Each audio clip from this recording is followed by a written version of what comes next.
പലപ്പോഴും ചിന്തിച്ചിട്ടുള്ളതെന്ന് പറഞ്ഞാൽ നമ്മുടെ എല്ലാവരുടെയും ഒരുപക്ഷെ എനിക്ക് തോന്നുന്നു സിനിമയെ നമ്മളെ ഏറ്റവും കൂടുതൽ അടുപ്പിച്ച നടന്മാരാണ് നിങ്ങളെല്ലാവരും. മമ്മൂട്ടി, മോഹൻലാൽ, സുരേഷ് ഗോപി, ജയറാം, ദിലീപ് എന്ന് പറയുന്ന ആ ഒരു 5 പേരുടെ സംഘമായിരിക്കും ഒരുപക്ഷെ എനിക്ക് തോന്നുന്നു ഇന്ന് നമ്മൾ തിരിച്ചു നിന്ന് കാണുന്ന സിനിമകളിലെല്ലാം ഏറ്റവും കൂടുതൽ നമ്മുടെ ലൈറ്റർ മൊമെന്റ്സ് എല്ലാം നമുക്ക് തന്നിട്ടുള്ളത്, നമ്മുടെ ജീവിതത്തിൽ ഒരുപാട് ഡിഫൈനിങ് മൊമെന്റ്സ് തന്നിട്ടുള്ളത്. അപ്പോൾ ആ ആൾക്കാരെന്നും സജീവമായിട്ട് നമ്മുടെ കൂടെ ഉണ്ടാവണം എന്നുള്ളത് നമ്മുടെ ഏറ്റവും വലിയ ആഗ്രഹമാണ്. എനിക്ക് തോന്നുന്നു ഏത് തലമുറയിലെയും സിനിമ ഇഷ്ടമുള്ള ആൾക്കാർക്ക് വേണ്ടിയിട്ടാണ് ഞാൻ സംസാരിച്ചത് പറയുന്നത്. അപ്പോൾ ഉറപ്പായിട്ടും ദിലീഷ് ചേട്ടനെ പോലുള്ള ആൾക്കാരുടെ കൂടെയും പുതിയ പുതിയ ടെക്നീഷ്യൻസ്, പുതിയ കുട്ടികൾ എല്ലാം പുതിയതായില്ലേ. അപ്പോൾ അതിൻ്റെ ഇടയ്ക്ക് പഴയത് നമ്മൾ മാത്രമേ ഉള്ളൂ. പഴയത് പക്ഷെ ആ പഴയതിന് മുഴുവൻ പുതുമയിലോട്ട് കൊണ്ടുവരാനുള്ള ശ്രമം നടക്കുന്നില്ല. പഴയ വീഞ്ഞ് പുതിയ കുപ്പിയിലാക്കി ഒരുപാട് അതിനു വേണ്ടിയിട്ടുള്ള ശ്രമവും എഫേർട്സും ഒക്കെ എല്ലാവരും കാണുന്നുണ്ട് കേട്ടോ. അത് ഉറപ്പായും ഞാൻ ചോദിക്കണമെന്ന് വെച്ചാൽ അപ്പൊ നമ്മൾ പുതിയ ഒരു കാര്യത്തിൽ വരികയാണെങ്കിൽ സോഷ്യൽ മീഡിയ മാനേജ് ചെയ്യുന്നത് കണ്ണനാണോ? കണ്ണനാണ് ഫുള്ളായിട്ട് മാനേജ് ചെയ്യുന്നത് ആണ്. അപ്പൊ എത്ര മില്യൺ വ്യൂസ് കിട്ടിയിട്ടുണ്ടെന്നൊക്കെ നോക്കാറുണ്ടോ? അല്ലെങ്കിൽ അത് നോക്കി തന്നെ കണ്ണൻ നോക്കി തരണം എനിക്ക്. എന്നാ ഒരു കാര്യം പറയട്ടെ, 14.4 മില്യൺ വ്യൂസ് കിട്ടിയിട്ടുണ്ട് ഇൻസ്റ്റാഗ്രാമിൽ ഒരു വീഡിയോയ്ക്ക്. ഏത് വീഡിയോ ആണെന്നറിയോ? ഏറ്റവും കൂടുതൽ എനിക്ക് തോന്നുന്നത്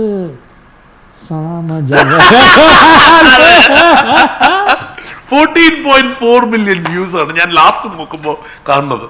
I think it's 18 ആണെന്നോ? അതെ സാമജവരൊക്കെ സുരേഷ് ചേട്ടൻ്റെ അടുത്ത് വിളിച്ചു ചോദിച്ചിട്ടാണ്.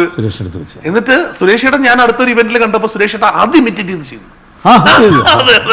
എല്ലാം അങ്ങനെ എടുക്കുന്ന ആളല്ലേ നിങ്ങൾ തമ്മിലുള്ള കോമ്പിനേഷൻ. എനിക്ക് തോന്നുന്നു നമ്മുടെ ഇപ്പൊ ഈ നമ്മൾ നേരത്തെ പറഞ്ഞതുപോലെ സൂപ്പർ സ്റ്റാറുകളുടെ ഒരു കോംബോ പറയുകയാണെങ്കിൽ മോഹൻലാൽ ജയറാം, മമ്മൂട്ടി ജയറാം എന്നൊക്കെ പറയുന്നതിനേക്കാൾ കൂടുതൽ എണ്ണം പറയാനുണ്ടാവും സുരേഷ് ഗോപി ജയറാം എന്ന് പറയുന്ന കോമ്പിനേഷൻ അല്ലേ? നിങ്ങൾ തമ്മിലാണ് എനിക്ക് തോന്നുന്നു വർണ്ണം, വചനം, ആ കാലഘട്ടം തൊട്ട് എല്ലാം സൂപ്പർ ഹിറ്റുകളുടെ ഒരു സംഭവമാണ്. ഈ കോമ്പിനേഷൻ നമുക്ക് ഇനിയും പ്രതീക്ഷിക്കാവോ? അടുത്തത് സുരേഷ് ചേട്ടനായിട്ടുള്ള റിലേഷൻ എങ്ങനെയാണ്? ഇപ്പോഴും ഫാമിലി വെരി ക്ലോസ് അല്ലേ? കല്യാണത്തിന്റെ എന്റെ മൂത്ത ചേട്ടനെ പോലെ. അതെ, എന്ത് കാര്യവും ഇത് ചെയ്യാനും.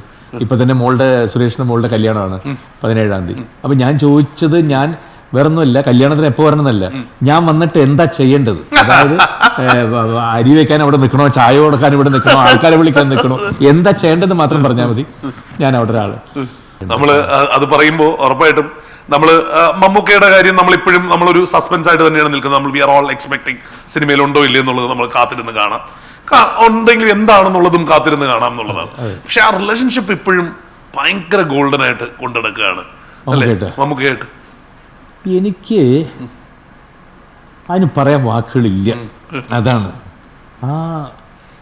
എന്താ ഞാനതിന് ഉത്തരം പറയുക. ഈ കഴിഞ്ഞ ഞാൻ സിനിമയിൽ വന്നിട്ടുള്ള 36 വർഷക്കാലവും എനിക്ക് എന്ത് കാര്യവും ഞാൻ ഷെയർ ചെയ്യുന്ന ഒരാളാണ് മമ്മൂക്ക. എന്ത് കാര്യം വേറെ പേരിട്ടുവാണല്ലോ വിളിക്കാറ്. എന്നെ സെന്തമിഴ് ചെല്ലെന്ന് വിളിക്കും. ഇപ്പൊ പശുപതി എന്ന് വിളിക്കുന്നുണ്ട്. പശുപതി. പിന്നെ എന്തൊക്കെയോ വിളിക്കും, പശുപാലക, മറ്റേത് പല പല പേരുകളും വിളിക്കും. ഇപ്പോഴും ആ ഒരു റിലേഷൻഷിപ്പ് അത് തന്നെ. നമുക്കൊക്കെ കൊതിയാണ് ഇങ്ങനെ ഒന്ന് നോക്കിയിരിക്കാനും അടുത്തിരിക്കാനും നമ്മുടെ കൂടെയൊക്കെ ഇടപഴകുന്നുണ്ടല്ലോ എന്നുള്ള നമുക്ക് എത്ര കൊതിയോടുകൂടി നോക്കിക്കണ്ട ആൾക്കാരല്ലേ. ഇപ്പോഴും കുറച്ചു നേരം അടുത്തിരിക്കുമ്പോൾ ഇപ്പോഴും ആ പഴയ ഫാനിൽ ഞാൻ ഇങ്ങനെ നോക്കിയിരിക്കുന്നുള്ളതല്ലാതെ അതിനുള്ള ഭാഗ്യം കിട്ടുന്നുണ്ട്, സംസാരിക്കാനുള്ള ഭാഗ്യം കിട്ടുന്നുണ്ട്, തൊട്ടടുത്തിരിക്കാൻ ഭാഗ്യം കിട്ടുന്നുണ്ട്. നമ്മൾ എന്തെങ്കിലും കാര്യമുണ്ടെങ്കിൽ ചേർത്ത് പിടിക്കും. ഭയങ്കരമാണ്. അവിടെയാണ് ഉള്ളിലാണ്. അതേപോലെ തന്നെ ലാലേട്ടനെ കൂടി കാര്യം നമുക്ക് അയ്യോ അത് എല്ലാം രണ്ടുപേരും ഞാൻ പറയുന്നത്. പക്ഷെ ലാലേട്ടനായിട്ട് അങ്ങനെ കൂടുതൽ എപ്പോഴും കാണാനും സിനിമകൾ ചെയ്യാനുള്ളൊരു ഇതുണ്ടാകുന്നില്ല.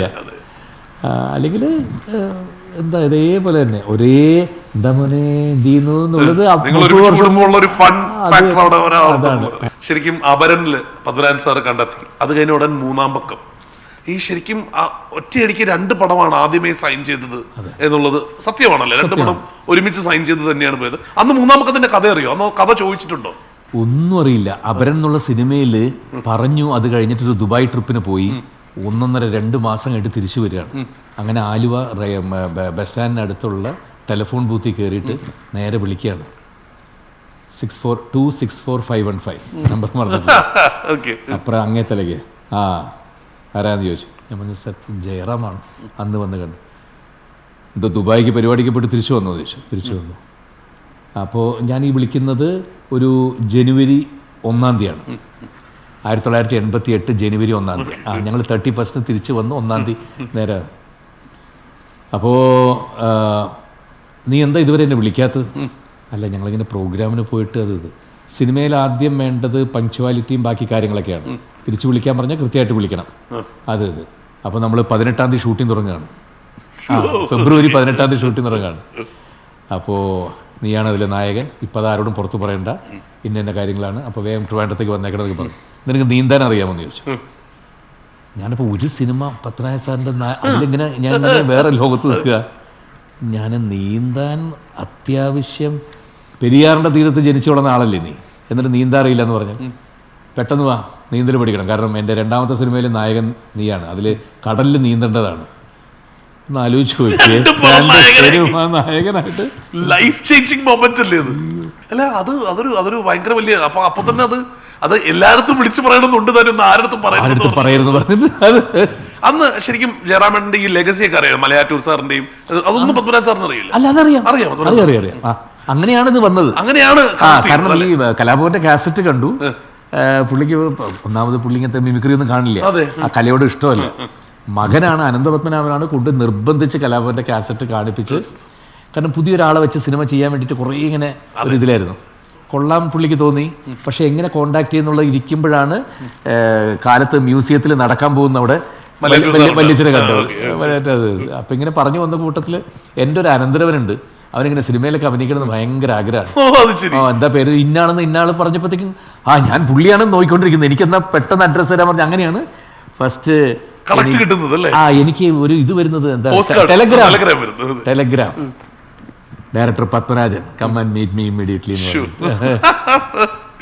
ലൈഫ് ചേഞ്ചിങ് ആവാനായിട്ടുള്ള എല്ലാ മറ്റേത് കറക്റ്റ് ആയിട്ട് പോയിക്കൊണ്ടിരിക്കുകയാണ്. അതെ, ഞാന് അപ്പൊ ആ ഫാമിലി ആയിട്ട് ഇപ്പൊ പറഞ്ഞ പോലെ അനന്തപത്മനാഭൻ ആണ്, അദ്ദേഹമാണ് കൊണ്ട് കാസറ്റ് കാണിച്ചത്. അതുപോലെ തന്നെ വൈഫ്, എല്ലാവരുമായിട്ടും ഫാമിലി ആയിട്ടും. എൻ്റെ അമ്മയെ പോലെ തന്നെയാണ് എനിക്ക്, എൻ്റെ മോനെ പോലെ തന്നെയാണ്, എൻ്റെ മോളെ പോലെ തന്നെയാണ് മാധവിക്കുട്ടി. തീർച്ചയായും. അപ്പോ ആ അമ്മയുടെ ബൈറ്റ് ഉണ്ട് പ്ലീസ്, വീഡിയോ പ്ലീസ്. 1987 ആണ് എൻ്റെ ഒരു ഓർമ്മ. എൻ്റെ പൈസ 88 അവരൻ വരുന്നത്. അപ്പോൾ ആ 87 മറ്റേ മലയാറ്റൂർ രാമകൃഷ്ണൻ സാറ് ഇവിടെ വിളിച്ചു പറഞ്ഞു, ഇങ്ങനെ നമ്മുടെ ഒരു പയ്യനുണ്ട്, അവൻ നന്നായിട്ട് അഭിനയിക്കും. ജയറാമേ, പിന്നെ മക്കളെയൊക്കെ കല്യാണം കഴിപ്പിച്ചു വിട്ട് ഒരു കുടുംബസ്ഥനായി കഴിയുമ്പോഴേ സ്വന്തം ജന്മനാട്ടിലേക്ക്, അതായത് പെരുമ്പാവൂർക്ക് തിരിച്ചു വരാൻ വല്ല ഉദ്ദേശമുണ്ടോ? അവിടെ കുറേ കൃഷിയൊക്കെ ഉണ്ടല്ലോ, ഒരുപാട് സ്ഥലങ്ങളുമൊക്കെ. അങ്ങോട്ട് വന്നാൽ നന്നായിരുന്നു. എപ്പോഴും ഈ തമിഴ് നാട്ടിലെ ആളായിട്ട് നിൽക്കാതെ കേരളത്തിൻ്റെ പുത്രനായിട്ട് ഇങ്ങോട്ട് വന്നൂടെ? നിങ്ങളൊക്കെ ഇവിടെ വന്ന് കാണണം എന്നാണ് എൻ്റെ ആഗ്രഹം. ഇവിടെ വന്ന് സ്വന്തം സ്ഥലത്തെ കൃഷിയൊക്കെ നോക്കി ഇങ്ങനെ നിൽക്കുന്ന ജയറാമിനെ ഞാൻ സങ്കല്പത്തിൽ കാണുന്നുണ്ട്. കുറച്ചുകൂടായിട്ട് ജയറാമിൻ്റെ പടങ്ങൾ അധികമൊന്നും വരുന്നുണ്ടായിരുന്നില്ല. അപ്പോഴാണ് പോസ്റ്റലർ എന്നുള്ള പടത്തിൻ്റെ ഒരു പരസ്യം കണ്ടു. അത് വളരെ ഭംഗിയായിട്ട് വരും എന്ന് ഞാൻ ആശിക്കുന്നു. അങ്ങനെ ജയറാമിൻ്റെ ഒരു സൂപ്പർ ഹിറ്റ് പടം, എല്ലാവർക്കും ഇഷ്ടപ്പെടുന്ന നല്ലൊരു പടം ഞാൻ ആഗ്രഹിക്കുകയാണ്. അദ്ദേഹത്തിനും കുടുംബത്തിനും എല്ലാം നല്ലത് വരട്ടെ. ജയറാമിൻ്റെ ഒരു എന്താ പറയേണ്ടത്, നാഷണൽ അവാർഡ് വിന്നിംഗ് പടമായിട്ട് മാറട്ടെ അത് എന്ന് ഞാൻ ആശിക്കുന്നു, ആഗ്രഹിക്കുന്നു.